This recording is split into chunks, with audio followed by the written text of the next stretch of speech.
In the 1800s, Brazil controlled 90% of the world's rubber supply. But the British didn't like this, so they sent a spy to Brazil with a detailed strategy to destroy his empire. The introduction of bicycles, automobiles, and industrial machinery in the latter half of the 19th century increased the global demand for rubber. And what is the center of this surge? A Brazilian city located deep in the Amazon, Manaus. Rubber made Manaus the richest city in South America by the late 1800s. He also called it the Paris of the tropics. The Amazon basin essentially held a global monopoly. Brazil controls 90% of the world's rubber supply due to its latex-rich trees.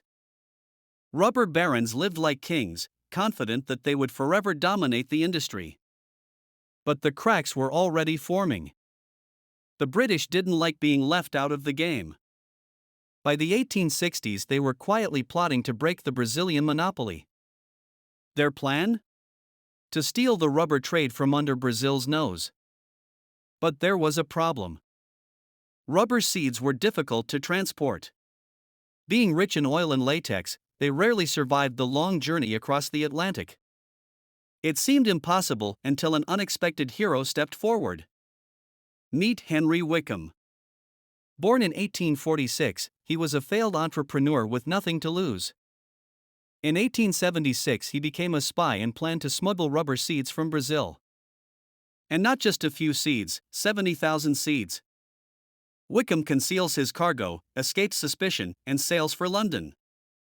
The seeds arrived at the Royal Botanical Gardens, Kew Gardens, where experts carefully nurtured them. Out of 70,000 seeds, more than 2,000 seeds survived. Enough to start a revolution.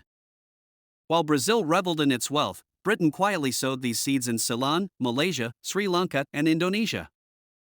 Unlike the wild rubber trees of Brazil, these plantations were tightly controlled and efficient. They produced rubber faster, cheaper, and in greater quantities. The climate of Asia was ideal for rubber. By 1920, there were 1 million acres of rubber plantations in Malaya alone. Southeast Asia soon took over the global rubber market, overtaking Brazil. The decline was steep. By 1910, Brazil's rubber production had fallen by 50%. By 1914, Brazil's market share had declined to 30%. And by 1940? Just 1.3%. The Amazon was devastated by this collapse. The rubber tappers lost their livelihoods, and entire communities were thrown into chaos.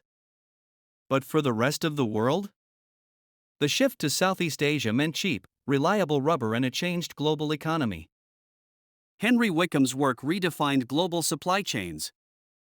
By moving rubber from the wild jungles of Brazil to the organized plantations of Southeast Asia, he turned an unpredictable resource into a cornerstone of industrial efficiency, changing business forever.